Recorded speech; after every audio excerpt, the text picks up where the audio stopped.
धीरेन्द्र शास्त्री, वो रोज बता रहे हैं, लेकिन वो ये नहीं बताएंगे कि कल ट्रेन पलट गई, ट्रेन पलट गई 600 लोग मर गए। वो ये नहीं बताएंगे कि RDX कहां लगा दी है, उसमें जवान मर गए। ये प्राण प्रतिष्ठा शुरू हो गई। अब तक राम में प्राण प्रतिष्ठा नहीं हुई थी, 500 बरस से बिना प्राण के थे, अब उनमें प्राण डाल दिए। एक ही देश है ऐसा, दुनिया में कोई नहीं, अमेरिका नहीं, लंदन नहीं, फ्रांस नहीं, इंग्लैंड नहीं, पोलैंड, केवल भारत है जो पत्थरों में प्राण डालते हैं। अभी स्वामी प्रसाद मौर्य ने डिस्कस किया, एक हमारे और थे, तो उन्होंने कहा कि जो तुम्हारे पिता मर गए, माँ मर गई, उनमें प्राण नहीं डाल सकते। जो ये फौजी मरते हैं उनमें प्राण नहीं डाल सकते, पत्थर में प्राण डालते हैं। ये पत्थरों में प्राण डालने का मतलब है केवल लोगों को बेवकूफ बनाना।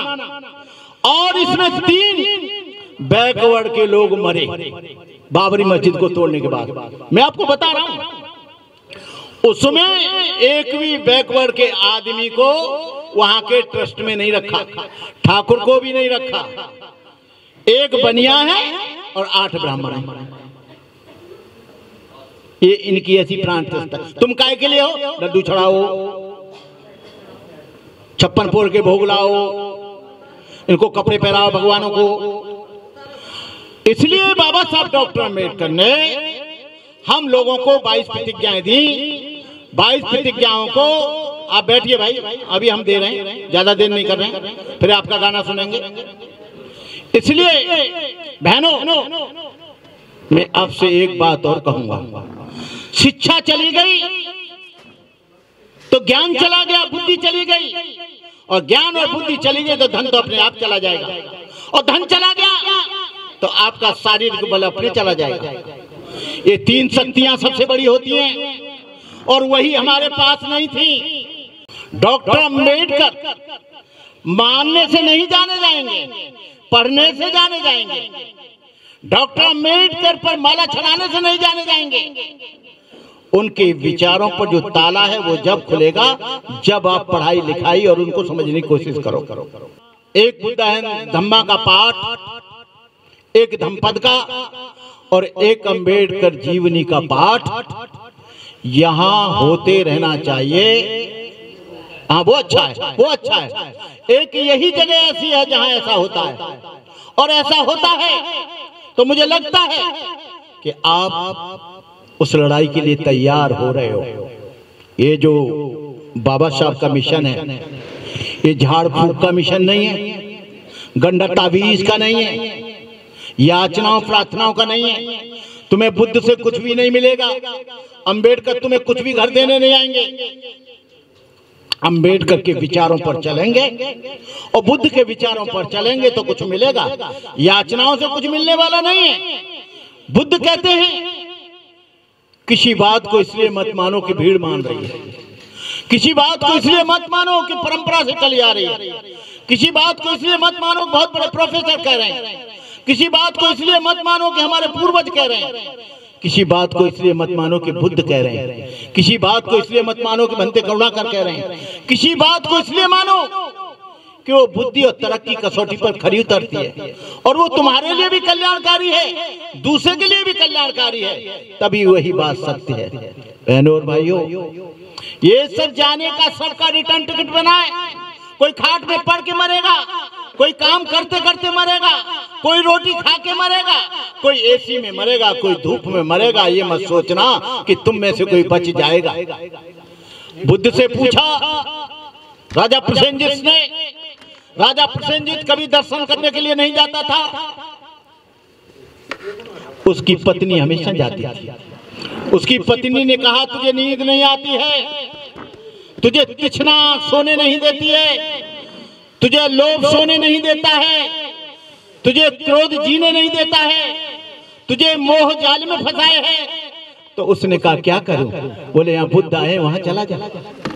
वो ढेर सारे फूल तोड़कर अपने बाग से हीरे मोती सोने चांदी का मुकुट बनाकर बुद्ध के पास गया और बुद्ध को कहा अहो भाग्य, तुम्हारे पिता मेरे मित्र थे शुद्धोधन, और मैं तुम्हारे लिए स्वागत के लिए हीरे मोती का सोने का मुकुट लाया हूं।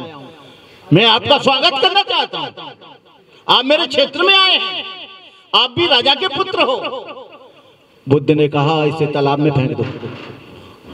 आज का बनते कोई होता तो वो तो कह देता हाँ दे दे। उसने कहा तालाब में फेंक दो। बुद्ध को फूल देने लगा। बुद्ध उसके वाइब्रेशन देख रहे, उसकी बॉडी लैंग्वेज देख रहे हैं। बुद्ध को फूल देने लगा।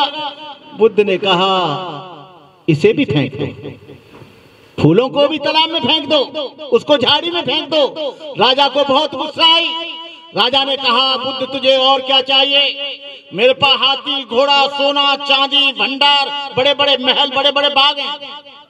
बुद्ध ने कहा इसे भी फेंक दो जो अहंकार है। तब बुद्ध ने उससे कहा पुत्ता मत्ती धन मत्ती इति बालो विहंजति अत्ताहि अत्तनो नत्ति कुतो पुतो कुतो धनं। मूर्ख आदमी ये सोचता है कि यह पुत्र मेरे हैं, ये धन मेरा है, ये मकान मेरा है। अरे मूर्ख, तेरा शरीर तक नहीं, कहां पुत्र कहां धन। उसने कहा क्यों? बोले तेरे शरीर में बचपन था, कहां गया? तेरे शरीर में जवानी थी, कहां चली गई? तेरे शरीर में बुढ़ापा आ गया, तुझे रोग होगा और जीवन और मृत्यु के बीच में ये दो चीजें, मृत्यु हो ही जाएगी। बुद्ध ने कहा जो आया है वो जाएगा, खाली हाथ आया खाली हाथ जाएगा, खाली हाथ आया था खाली हाथ गया, जो कुछ इकट्ठा किया है यहीं छोड़ के चला जाएगा। तब बुद्ध से कहा फिर क्या रहेगा, फिर क्या मिलेगा? तो बुद्ध ने उसे कहा अपमादो अमतं पदं पमादो मच्चुनो पदं अपमत्तान मियंती एपमत्ता यथा मता। अपमादो का मतलब है जो अप्रमादी है वो अमृत का पद है। अप्रमादी का मतलब है हत्या नहीं करता है, चोरी नहीं करता है, व्यभिचार नहीं करता है, झूठ नहीं बोलता है, नशीले पदार्थ ग्रहण नहीं करता है, चुगली नहीं करता है, क्रोध नहीं करता है, ईर्ष्या नहीं करता है, वैमनस्यता नहीं करता है। वो अमृत का पद है, अमृत का रास्ता है। और जो सब ये करते हैं वो मरे हुए के समान है। तब प्रसेनजीत से कहा ये तीन चीजें सबको आनी है, कोई नहीं बचा है, राष्ट्रपति हो, गरीब हो, अमीर हो, महल वाला हो, 10 गाड़ी वाला हो। एक बुढ़ापा, एक रोग, एक मृत्यु। इसलिए बुद्ध कहते हैं सब पापस्य करणं कुशलस्य उपसंपदा सचित्त पर्योदपनं एतं बुद्धानुशासनं। सभी पापों का न करना, पूर्ण कर्मों का संचय करना, अपने चित्त को परिशुद्ध रखना, यही तो बौद्धों का शासन है। और जो आदमी बुद्ध को और अंबेडकर को अपनी ईमानदारी से मानेगा उसके जीवन में कभी दुख नहीं आएगा। जापान ने बुद्ध को समझा, जापान दुनिया का सबसे धनाढ्य देश हो गया। और मैं कहता हूं जो लोग भी अंबेडकर और बुद्ध को मानते हैं उनके बच्चे IAS हुए, IPS हुए, PCS हुए, डॉक्टर हुए, कलेक्टर हुए, SDM हुए, डिप्टी SP हुए।